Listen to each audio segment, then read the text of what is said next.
Here are 6 more mistakes DIYers make when wiring outlets.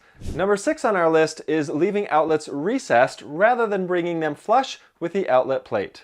It's not at all uncommon to have an outlet situation like this, where the outlet itself is recessed back a little bit as compared to the faceplate that's matched up with the drywall or the outside wall, whatever that may be. You've got a few easy options to take care of this.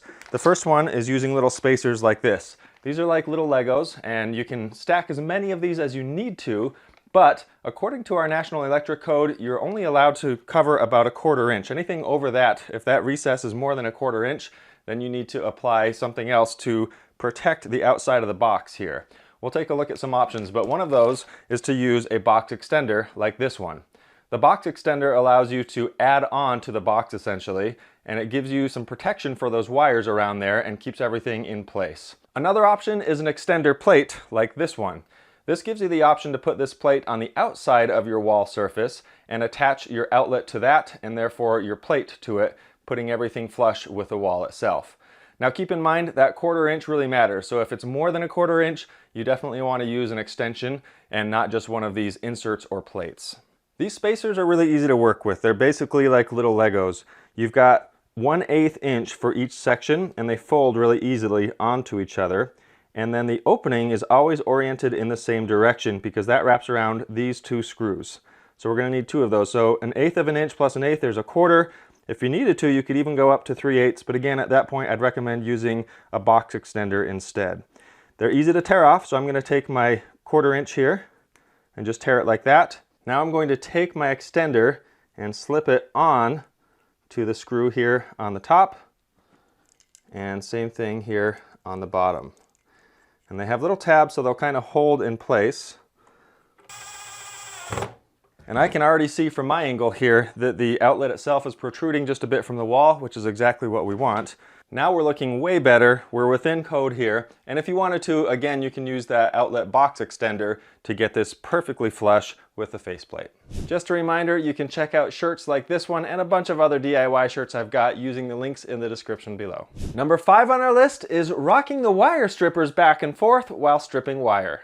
When we're using traditional wire strippers like these, our tendency is to get the proper gauge like so, pop it in, and then we kind of rock it back and forth like this to get the sheathing off the wire. Now that does work, but what that does is it introduces little nicks and weaknesses in the copper solid wire here. So when you're doing this, the right way to do it is just to line it up, get your length, squeeze it, and pull. Don't rock back and forth, just pull it straight off towards the end of the wire and you're good to go.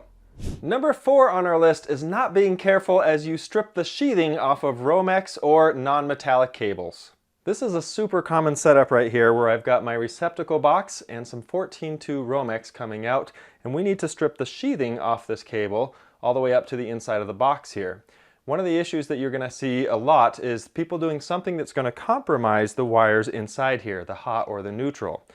A common thing to do is you'll just take out your knife, and then one thing that I've seen and I highly discourage anyone from doing is just kind of like cutting around the sheathing here and pull off the cables like that. Yes, that works, but that's definitely going to cause some issues with these wires in here, at least very likely. I've seen boxes where they're wired like that, and what ends up happening is you go to work on them later and the wires actually snap, because as soon as you've bent these around, it's caused them to be brittle inside here, and that's just a break point, and that causes all kinds of other issues. An even more common scenario is to take your blade and run it down the length of the wire like this. And it can slip off like that, but you can just follow it down. I'm kind of pushing down to make sure I get through that sheathing, and then from there I can peel it back. And then you've got a few options. At this point you can use some wire snippers to cut off that extra, or a more common thing I see is people taking that same blade and cutting it there, which is okay to do, but what you've introduced now again is the possibility that you've scored the inside of these wires here. We know we want to avoid damaging the wires inside our Romex cable here, and so what do we do to avoid that? I actually put this question out there on my community page and got back some pretty interesting answers. One of the answers was to use the ideal Lil Ripper, and that's this guy here. If you look inside the Lil Ripper stripper here, I love that name by the way, it's got this little hook on it that's got a blunt nose, but a sharpened hook on the inside. This is for getting underneath the jacket of your Romex cables and then cutting a nice clean line up as far as you need. And the cool thing is this allows me to get right up into the box. I can now use this blade right here to cut off the excess jacket or sheathing even up inside the box, which I love. And cut that off deep inside. On the other side we have this little V-shaped blade, and that's intended for doing some wire stripping. So I can score it around like that and pop it off. I don't know that this is my favorite way to strip wires, but it does get the job done. And the cool thing is if you've got an outlet that requires a shepherd's hook, you've also got the little holes right here for bending. And then you can do your shepherd's hook just like that as well. The other nice thing is this little opening here is actually perfect for putting your caps in like that. And then you can use that as a twister to give you a little extra leverage when you're putting your wires together like this. It should be noted that I found that these are least expensive when you buy them directly at your local Lowe's store. I couldn't find them at Home Depot, and on Amazon they cost $3 or $4 more. If you want to buy them from Lowe's, they're about $7, so that's a pretty good deal. A few of you mentioned using some automatic wire strippers, and I've talked about this in other videos too, because this can absolutely work for a thicker cable like this.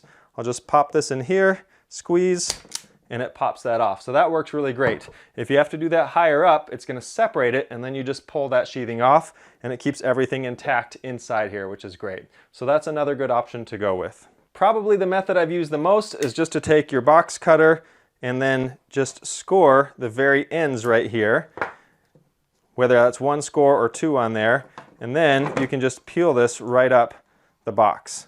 So it'll just break along like that, and that works as well.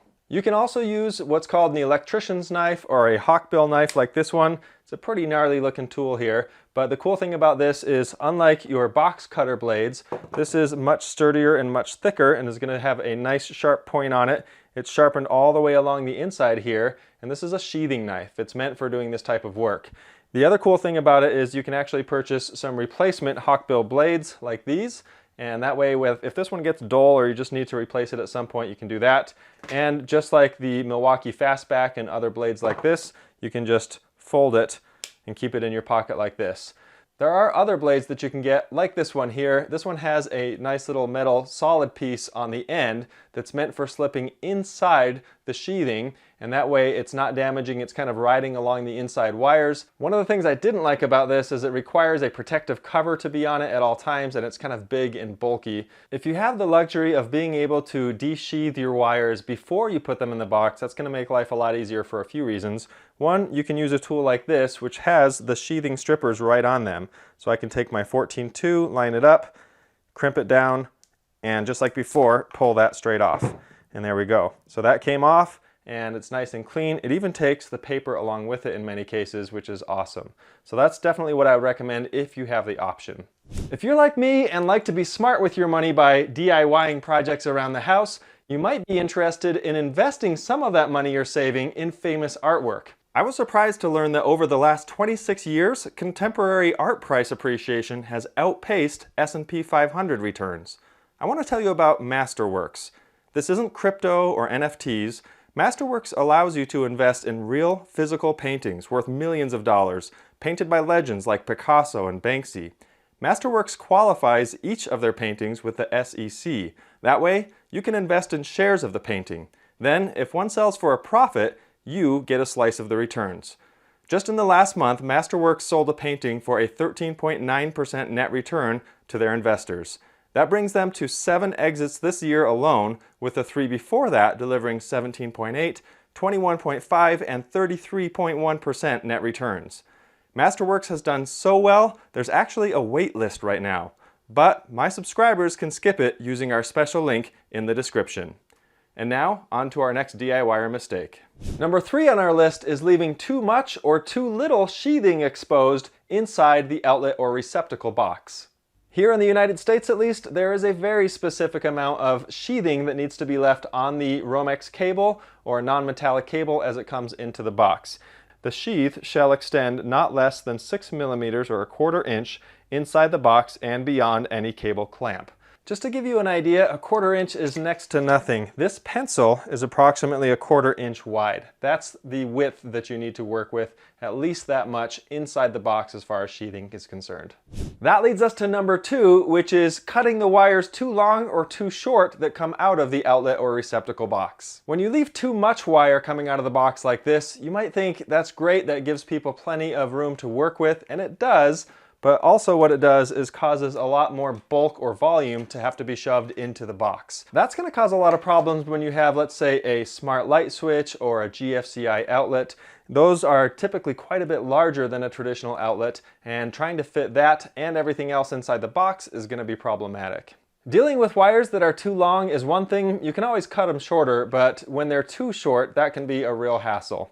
If you have to make little shepherd's hooks around the ends of these and then try to fit your outlet in there, that can be a real pain. One little tip that makes this a lot easier than pulling out the measuring tape and measuring every time is just to figure out what that 6-inch measurement looks like on the tool that you're using to cut the wires. So on my 7-in-1s here, I can hold this up and say right there is 6 inches. I can even count down, that's 2 grip markers on here. Anything past that is going to be long enough, so that's great. So I can put that to my sheathing in here, go to the mark there, cut it a little bit extra, and I've got my 6 inches and I'm ready to go. As always, a huge thank you to these guys right here for supporting our channel each and every month. You can learn more using the join button down below. And our number 1 mistake on today's list is wiring your outlets in series rather than in parallel. Running wires in series is pretty common amongst DIYers. What it means is that we've got our incoming wire from the circuit breaker box. This is coming into our first outlet and it's connected directly to the outlet. The hot, the neutral, and the ground are all plugged in. Then we have our outgoing wires, our Romex going to the next outlet, and once again, they're all connected to the outlet. Now, in some ways, this is okay because it works, right? We do have power coming to each of these. The downside, if you think about it, is that as we look at this, if one of these fails, let's say this first one up here fails, then this one is dead and this one is dead too. It's bad news. You're putting all of your reliance on each individual outlet. Instead, we want to use what's called parallel. For parallel, what we're doing differently is as one comes in, we're connecting all of the wires to the outgoing wires rather than to the outlet directly. We're using what are called pigtails here, and there's a few different ways you can do this. I'm using some Wago connectors, these 221s on this particular one. So I've got both the incoming and the outgoing neutral wires going into this Wago, and then I've got one short little pigtail going out to the outlet itself. Same thing with our hots, and then for the grounds, same exact situation. With this, if this particular outlet fails, the power will continue on to the next one, and the next one, and the next one. If you don't want to use Wagos, you can of course use traditional wire caps like this, and then again with the pigtails, they're really just a section of Romex. It's the same wire. I've stripped both ends, and then I'm just going to connect that in. You can either pre-twist these together like a lot of people like to do, or some of the instructions on these actually specify not doing that, but that's a debate for another day. And then I'll twist these together like so. There we go. So I know I've got a good connection there. And then I can just connect this right into my outlet. I'm going to screw that in with my ECX screwdriver. There we go. So now once again, I've got incoming and outgoing all connected to each other, but also one pigtail for each going out to the outlet. It's going to do the job of making sure that the power continues regardless of what happens to the individual outlets. If you haven't already seen it, here are the first mistakes DIYers make when wiring outlets, and here are some mistakes that we tend to make when wiring light switches. I'm Nils with Learn to DIY. Thanks for watching.